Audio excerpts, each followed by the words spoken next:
ख़वातीन हैं, माएँ हैं, बहनें हैं, बेटियाँ हैं, उनको तो आप चेक करें, मर्दों को भी चेक करें तो ज़्यादा बेहतर है। कमीशन आपके घर आ रहा है वोट दर्ज करने, आपका वोट दर्ज करने के लिए कम से कम आप थोड़ा सा उसमें इंटरेस्ट लें, खासकर फीमेल। और आप लोगों से जो मेल हमारे काउंसलर्स, और कम से कम आप लोग भी देखें आपकी फीमेल कितनी रजिस्टर्ड हैं, नहीं है तो बिल्कुल सिंपल सा एक फॉर्म है उर्दू, ये दिन मनाना इंतहाई लाजमी है ताकि आप लोगों को शऊर हो। यहाँ पर बहुत सारे दिन मनाए जाते हैं मगर वो मनाएं आप लोग। इनका अभी तक वोट रजिस्टर्ड नहीं हुआ तो आप यकीन करें जो हम जेंडर इक्वलिटी की बात करते हैं और तो उसको हम किस तरह अचीव कर सकेंगे उन टारगेट्स को।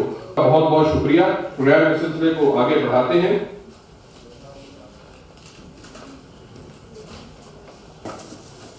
जब हम अपने घर, किसी इदारे, किसी बिल्डिंग की देखभाल के लिए किसी चौकीदार को रखते हैं तो उसके बारे में सब डाटा कलेक्ट करते हैं कि भाई उसने कहाँ नौकरी की है, कैसी नौकरी की है, ईमानदार है, नहीं है। लेकिन जब हम वोट कास्ट कर रहे होते हैं और अपना मुल्क हम किसी को थमा रहे होते हैं तो हम कतई इस तरफ हमारा ध्यान नहीं जाता कि क्या वो हमारा मुल्क संभाल सकेगा या नहीं संभाल सकेगा। तो सवाल ये पैदा होता है कि क्यों नहीं सोचते हम इस बारे में।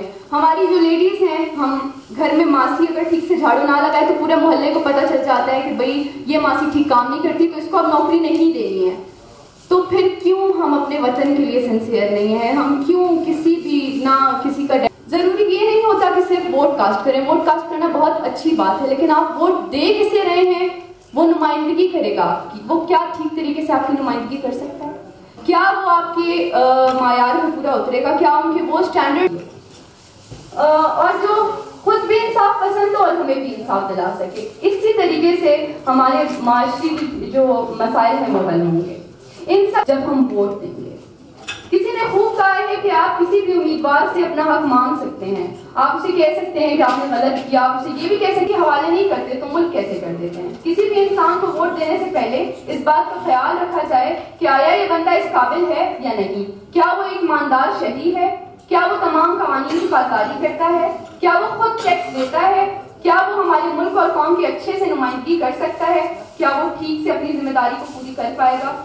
इन हक है हमें जो मिलना चाहिए और ये हमें कौन देगा, जिसको हम वोट देंगे। तो वो इस काबिल होना चाहिए जिसको हम वोट दे रहे हैं ताकि वो हमारे काम आ सके। क्योंकि जो सियासतदान होता है वो अगले इलेक्शंस के बारे में सोचता है, लेकिन जो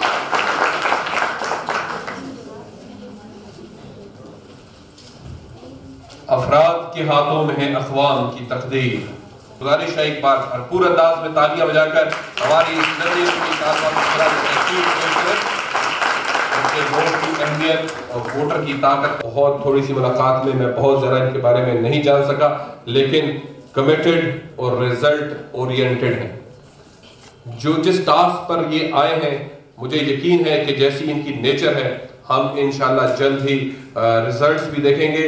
हम देखेंगे कि हमारे वोटर्स की रजिस्ट्रेशन ज़्यादा है और इलेक्शन कमीशन का ये कि मेहमान खुसूसी भी हैं। एक बार फिर मैं उनका शुक्रिया भी अदा करता हूँ और मैं उनसे मुल्तमिस हूँ कि वो तशरीफ लाएं, अपने ख्यालात का इजहार करें। इस्तकबाल कीजिएगा आपकी भरपूर तालियों में मोहम्मद नईम मजीद जाफर।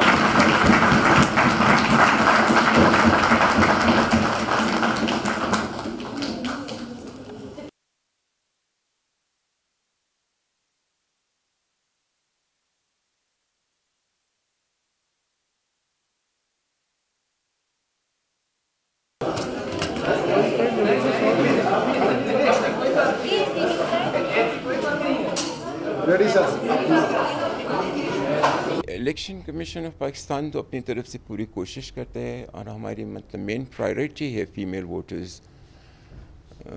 इलेक्शन एक्ट 2017 में मैंने जैसे आपको बताया है कि जिस पोलिंग स्टेशन पे 10% से कम फीमेल वोट पोल होंगे उस पोलिंग स्टेशन का रिज़ल्ट कैंसिल कर दिया जाएगा। तो उसके बाद मैं उम्मीद करता हूँ कि लोग ख़वातीन को पोलिंग स्टेशन पे लाएंगे, उनका वोट इस्तेमाल करवाएंगे।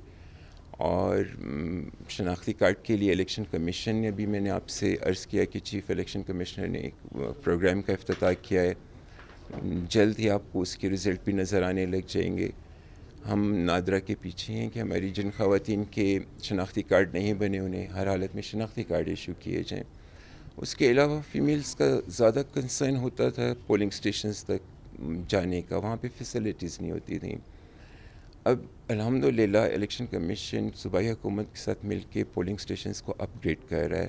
وہاں پہ فیمیلز کو اچھا خاصا مطلب ان کے لیے ہم ارینجمنٹس کر رہے ہیں کہ ان کے پردے کا انتظام ہو، ان کے بیٹھنے کا انتظام ہو، اور وہ مطلب بہتر انداز میں ووٹ کاسٹ کر سکیں.